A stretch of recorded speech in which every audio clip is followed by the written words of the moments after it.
கும்பராசிக்கு தை மாத பலன்கள் எப்படி இருக்குங்கிறத இந்த நிகழ்ச்சியில் பார்ப்போம். கும்பம்ங்கிறத பற்றி நம்ம தொடர்ச்சியாக பார்த்துக்கிட்டே வந்திருக்கோம். கும்பம்ங்கிறது ராஜராஜ சோழனுடைய ராசி. அந்த ராசியில் அவர் பிறந்திருக்கிறதுனால உலக புகழ் பெற்றிருக்காரு. இன்னை வரைக்கும் சோழ பேரரசர்களில் ஒரு பேரை சொல்லணும்னா முதல்ல ராஜராஜன் பேரை சொல்லுவோம்.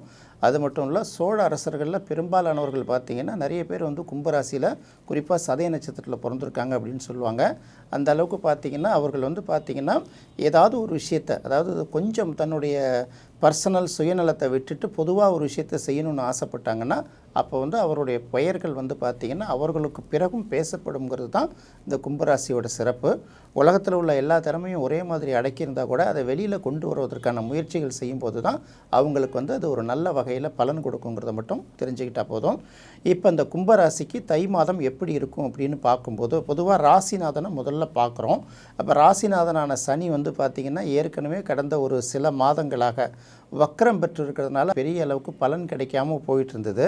அதுக்கப்புறம் மார்கழி மாதம் பார்க்கும்போது பார்த்திங்கன்னா செவ்வாயோட பார்வைக்கு உட்பட்டதுனால ஒன்றுக்கு ஒன்று அந்த செவ்வாய் சனி யுத்தமே மிகப்பெரிய போராட்டமாக போயிட்டு இருந்ததுனால கடந்த மாதம் வரைக்கும் நெருக்கடி தீராமல் இருந்த சூழ்நிலைகளில் இப்போ பார்த்திங்கன்னா செவ்வாயோட பார்வையிலேருந்து சனி விடுபட்டு போயிருக்கு. இன்னொரு பக்கம் பார்க்கணும், வக்ரகதியிலேருந்தும் சனி நேர்கதிக்கு வந்துட்டதுனால 2ஆம் இடத்தில் இருக்கக்கூடிய சனி, இந்த சனி நேரடி வருவாயை ஒரு வகையில் பெற்றுக் கொடுப்பார்.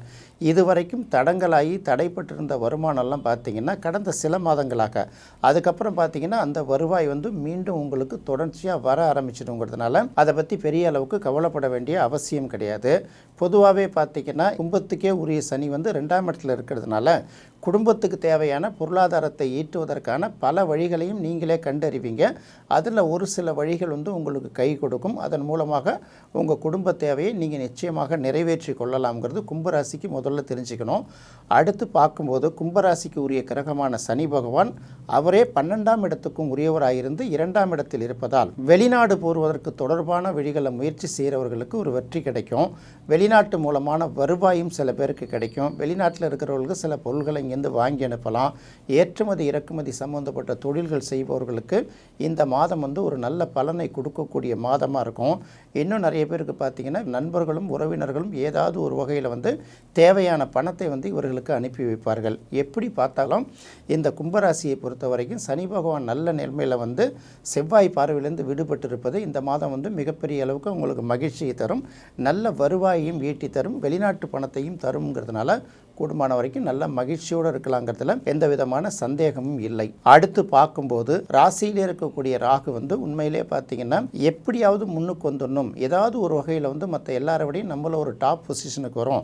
கடந்த 4-5 வருடங்களாக மிகப்பெரிய போராட்டத்தை சந்திச்சிட்டு இருக்கோம். உறவுகள் மத்தியில் கூட நம்மளால் ஒரு சுதந்திரமாகவோ ஒரு ஸ்டேட்டஸோடு நடமாட முடியாத ஒரு சூழ்நிலை இருந்தது.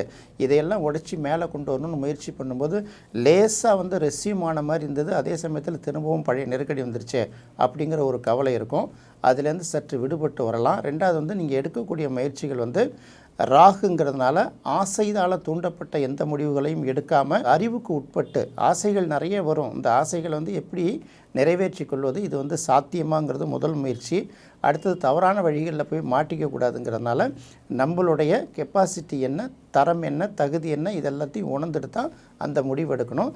அது கூட பார்த்திங்கன்னா அடுத்த ஒரு சில நாட்களுக்கு தான் இந்த நெருக்கடி இருக்கும். அதன் பிறகு ராசியில் இருக்கக்கூடிய ராகுக்கு வக்ரத்திலேருந்து நிவர்த்தியான குருவோட பார்வை கிடைக்கிறதுனால அதுக்கப்புறம் பார்த்திங்கன்னா ஒரு நல்ல முடிவுகளை எடுத்து அதற்கான வாய்ப்புகள்லாம் நிறைய உருவாகுங்கிறதுனால அது வரைக்கும் மட்டும் சற்று பொறுமையாக அவசரப்பட்டு முடிவு எடுக்காமல் கொஞ்சம் நம்மளால் ரெகுலராக முடிகிற விஷயங்களை மட்டும் தொடர்ந்து ஃபாலோ பண்ணிக்கிட்டால் போதும். அப்புறம் பார்க்கும்போது 5ஆம் இடத்துல குரு இருக்குது. 2க்கும் 11க்கும் உரிய குரு. 2னாலே பார்த்திங்கன்னா நேரடி வருவாய், 11 அப்படிங்கிறது லாபம். அதுக்குரிய குரு 5ஆம் இடத்துல இருக்குது. இதுவும் இரட்டை ராசியில் இருக்கிறதுனால கண்டிப்பாக பார்த்திங்கன்னா நமக்கு வரக்கூடிய வருவாயும் வரக்கூடிய லாபமும் இரட்டிப்பாக வரணும். ஆனால் வரலையே, ஏன்னு கேட்டிங்கன்னா குருவும் இப்போ வக்ரகதியில் இருக்கிறதுனால நமக்கு அதை உடனடியாக பெற முடியாத ஒரு காரணத்தினால குரு வக்ர நிவர்த்தி அடையும் வரை சற்று பொறுமையோடு இருந்தீங்கன்னா அதுக்கப்புறம் உங்களுக்கு இது வரைக்கும் என்னென்ன பாதிப்புகள் இந்த பாதிப்புகளை எல்லாம் பார்த்திங்கன்னா ரெக்கவரி பண்ணுற அளவுக்கு அதே குரு உங்களுக்கு வருவாயை ஈட்டி கொடுத்து சென்று விடுவாருங்கிறதுனால அது வரைக்கும் சற்று பொறுமையோடு இருப்பது நல்லது. அடுத்தது பார்த்திங்கன்னா குழந்தைகள் விஷயத்துலையும் கொஞ்சம் கேர்ஃபுல்லாக இருக்கணும். அவசரப்பட்டு திருமண முடிவுகளை கொஞ்சம் யோசித்து முடிவெடுக்கலாம். அதாவது எல்லாமே சரியாக இருக்கும்னு சொல்ல முடியாதுல்ல, ஒரு சில தவறுகளும் வரும். ஏன்னா குரு வந்து வக்ரகதியில் இருக்கிறதுனால அப்போ கொஞ்சம் ஒரு விஷயத்துக்கு 2 விஷயமா யோசித்து முடிவு சொல்லணும். அப்படி தான் சரியாக இருக்கும். குழந்தைகள் சில வீட்டில் வந்து சரியாக படிக்கலைன்னா கூட பார்த்திங்கன்னா குழந்தைகள் மேலே கோவப்படக்கூடாது. அது ஒரு சில மாதங்களில் மாறி போயிடும். குரு வக்ர நிவர்த்தி அடைஞ்ச பிறகு இதுக்கான மகிழ்ச்சி எல்லாமே உங்களுக்கு கிடைக்குங்கிறதுனால அது வரைக்கும் சற்று பெரிய எதிர்பார்ப்புகளை வச்சுக்காமல் இருக்கிறது தான் ரொம்ப நல்லதாக இருக்கும். அப்புறம் 7ஆம் இடத்துல பார்த்திங்கன்னா கேது இருக்குது. 7ஆம் இடத்துல இருக்கக்கூடிய கேது எப்போதுமே பார்த்திங்கன்னா நம்மளோட வாழ்க்கை துணை அவங்களுக்கு வந்து உள்ளுக்குள்ளே ஏதோ ஒரு வகையில் பார்த்திங்கன்னா தாழ்வு மனப்பான்மை இருக்கும். எதில் எப்படி இருக்குன்னா நம்மளால் இப்போ வேலை இல்லையே, வருமானம் இல்லையே, இன்னொரு பக்கம் பார்க்கும்போது நம்ம சுற்றி இருக்கிறவங்கெல்லாம் ஒரு ஸ்டேட்டஸோடு இருக்காங்க, அவங்களோட தான் நாமளும் கஷ்டப்பட்டோம், நமக்கு மட்டும் ஏன் இந்த மாதிரி கஷ்டம் வருது, நம்மளை விட நம்ம வாழ்க்கை துணை நல்லா இருக்காங்களே, அவங்களுக்கு ஈடு கொடுக்குற அளவுக்கு நம்ம சம்பாதிக்கணும், இந்த மாதிரி ஏதாவது ஒரு வகையில் ஒரு காம்ப்ளெக்ஸ் இருக்கும். அதனால் அடிக்கடி சோர்ந்து உட்காருவாங்க இல்லையா, அந்த மாதிரி அவங்க சோர்ந்து உட்காந்தாங்கன்னா அது உங்களுக்கு தான் லாஸ். அதனால் அவங்க சோர்ந்து விழாத அளவுக்கும் மனசுக்குள்ள ஒரு தாழ்வு மனப்பான்மை வர முடியாத அளவுக்கும் இருக்கிறதுக்காகவும் அப்பப்போ அவங்களுக்கு உந்து சக்தியாக இருந்து சில மோட்டிவேஷனை வச்சு பேசுகிறது, அவங்கள உற்சாகப்படுத்துகிற வகையில் அவங்களோட சோம்பேறித்தனத்தையும் தாழ்வு மனப்பான்மையும் பெறட்டுறது உங்களுடைய கடமையாக இருக்கும். அது உங்களுக்கு நல்லதாகவும் இருக்கும்.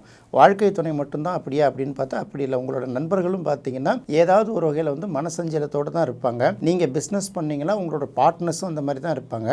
உங்களோட ரெகுலராக வியாபாரம் பண்ணக்கூடிய உங்களோட வாடிக்கையாளர்களும் ஏதாவது ஒரு வகையில் வந்து பார்த்திங்கன்னா ஏதோ ஒரு சஞ்சலத்துக்கு ஆளாகி இருப்பாங்கள்ல, அவர்களை எல்லாரையுமே இந்த நிலை கண்டிப்பாக மாறிப்படும், கவலைப்படாதீங்க அப்படின்னு சொல்லிட்டு நீங்கள் உற்சாகப்படுத்தும் போது அவங்களும் உற்சாகம் அடைவாங்க.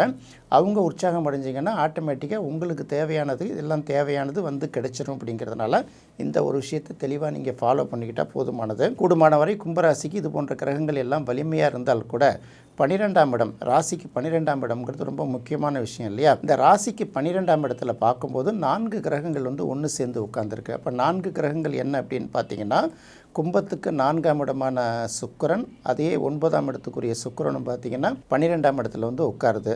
சுக்கிரன் பொதுவாக 12ஆம் இடத்துல வந்து உட்காருது ரொம்ப சிறப்பு தான். அதுவும் 4க்கும் 9க்கும் உரியது. அது வந்து 12ல் உட்காரும்போது பார்த்திங்கன்னா நமக்கு வந்து தேவையான அந்த எல்லா சுகமான வசதிகளும் தன்னால் வந்து சேரும். வீட்டுக்கு தேவையான விலை உயர்ந்த பொருட்கள்லாம் வந்து சேரும்.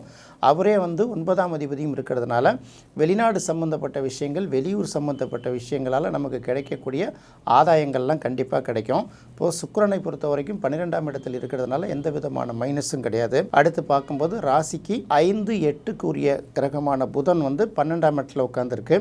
அப்போ 5ஆம் இடத்துக்குரிய கிரகம் வந்து 8ஆம் இடத்துக்கும் உரிய கிரகமாகி அது 12ஆம் இடத்துல உட்காரும்போது குழந்தைகள் வழியில் சில செலவுகள் வரும். அல்லது பார்த்திங்கன்னா மனதுக்கு பிடித்தவர்களுக்கு நாம் ஏதாவது ஒரு விஷயங்களை வாங்கி கொடுக்கறது மூலமாக இதுக்கான நெருக்கடிகள் வந்து நம்ம முடிவுக்கு வரலாம்.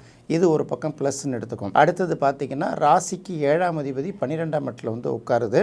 ராசிக்கு 3ஆம் அதிபதியும் 10ஆம் அதிபதியுமான செவ்வாயும் வந்து 12ஆம் இடத்துல வந்து உட்காருது. அப்போ 12ஆம் இடத்துல 2 பாவக்கிரகங்கள், 2 சுப கிரகங்கள் உட்காருது இல்லையா. இது வந்து பெரிய அளவுக்கு மனசுக்கு நிறைவை கொடுக்காது. இன்னும் சொல்லப்போனால் நிம்மதியாக உட்காந்து தூங்க முடியாத ஒரு சூழல் ஏற்படும். நாமளே எதையாவது நினச்சிக்கிட்டு இப்படி ஆகிட்டா என்ன, அப்படி ஆகிட்டா என்னன்னு சொல்லிட்டு அந்த பயத்தில் நிறைவாக தூங்காமல் ஒரு நாளைக்கு 2 தடவை 3 தடவை எழுந்து திரும்ப தூங்குற மாதிரி இருக்கும். சில பேருக்கு பார்த்திங்கன்னா இந்த பாதம், கால் சம்மந்தப்பட்ட ஏதாவது இந்த எரிச்சல், அது சம்மந்தப்பட்ட வலி, அந்த மாதிரி சில விஷயங்கள்லாம் இருக்குங்கிறதுனால இந்த 12ஆம் இடம் வந்து கூடுமான வரைக்கும் நீங்கள் திட்டமிட்டபடி உங்கள் பயணத்தை மேற்கொள்வதற்கு ஒரு தடையை உருவாக்கும். அதே போல் பார்த்திங்கன்னா சாதாரண ஒரு நோயாக இருந்தால் கூட பார்த்திங்கன்னா ஒரு ஹாஸ்பிட்டலில் 2 நாள் இருந்து ஒரு ட்ரீட்மெண்ட் எடுத்துக்கும், அந்த மாதிரி ஒரு சூழ்நிலை உருவாகும். இது எல்லாமே பார்த்திங்கன்னா தொடர்ச்சி கிடையாது. மாதத்தோட முதல் 15 நாட்கள் இந்த மாதிரி ஒரு நெருக்கடி இருக்க தான் செய்யும். அடுத்தது பார்த்திங்கன்னா தேவையே இல்லாமல் பார்த்திங்கன்னா நம்ம கோயிலுக்கு போகலாமா, குளத்துக்கு போகலாமா, இந்த மாதிரி வந்து இந்த ஆன்மீக பார்த்த சிந்தனைகள் வந்து நமக்கு அடிக்கடி அதிகமாகிட்டே இருக்குங்கிறதுனால அதையும் நம்ம பண்ணிக்கிட்டே இருப்போம். இதெல்லாம் ஒரு பக்கம் இருந்தால் கூட 12ஆம் இடத்துல 4 கிரகங்கள், அதில் 2 கிரகம் சுப கிரகம், 2 கிரகம் பாவ கிரகங்கிறதுனால என்ன பண்ணுறது ஏது பண்ணுறதுன்னு தெரியாமல் முடிவு எடுக்கிறதுல நமக்கு நிறைய குழப்பம் வரும் இல்லையா. அதனால் இந்த மாதிரி பிரச்சனைகள்லேருந்துலாம் நீங்கள் விடுபடுவதற்காக என்ன பண்ணலான்னா, நீங்கள் இருக்கிற இடத்துக்கு அருகில் இருக்கக்கூடிய சித்தர்கள் அல்லது மகான்களோட ஜீவ சமாதிகளில் வந்து நீங்கள் வழிபட்டு வந்தீங்கனாலே உங்களுக்கு அது ஒரு நல்ல பலனை கொடுக்கும். நெருக்கடியிலேருந்து விடுபட்டு வருவதற்கு அதுதான் உங்களுக்கு ஒரு நல்ல வாய்ப்பாக அமையுங்கிறதுனால அதை மட்டும் நீங்கள் ஃபாலோ பண்ணால் போதுமானது. இன்னொரு பக்கம் பார்க்கும்போது கும்பராசியை பொறுத்தவரை கும்பராசிக்கு 12ஆம் இடத்துல பார்த்திங்கன்னா சூரியனும் செவ்வாயும் இருக்குது. 2ஆம் இடத்துல பார்க்கும்போது சனியும் இருக்கிறதுனால இது வந்து பார்த்திங்கன்னா நிறைய குழப்பங்கள் இருக்கும். இது என்ன முடிவெடுக்குன்னு தெரியாமல் சில நேரங்களில் தடுமாறுவோம்ல. அதனால் செவ்வாய்க்கிழமை, சனிக்கிழமை அல்லது ஞாயிற்றுக்கிழமைகளில் கும்பராசிக்காரர்கள் வந்து நரசிம்மரை வழிபாடு செய்வது வந்து உங்களுக்கு ஒரு நல்ல பலனை கொடுக்கும், மனசஞ்சலத்தை நீக்குங்கிறத தெரிஞ்சுக்கிட்டால் போதுமானது. என்ன நேயர்களே, கும்பராசிக்காரர்களுக்கு தை மாத பலன்கள் எப்படி இருக்குங்கிறத இந்த நிகழ்ச்சியில் பார்த்தோம். மீனராசிக்காரர்களுக்கான தை மாத பலன்கள் எப்படி இருக்குங்கிறத அடுத்த நிகழ்ச்சியில் பார்ப்போம். நன்றி, வணக்கம்.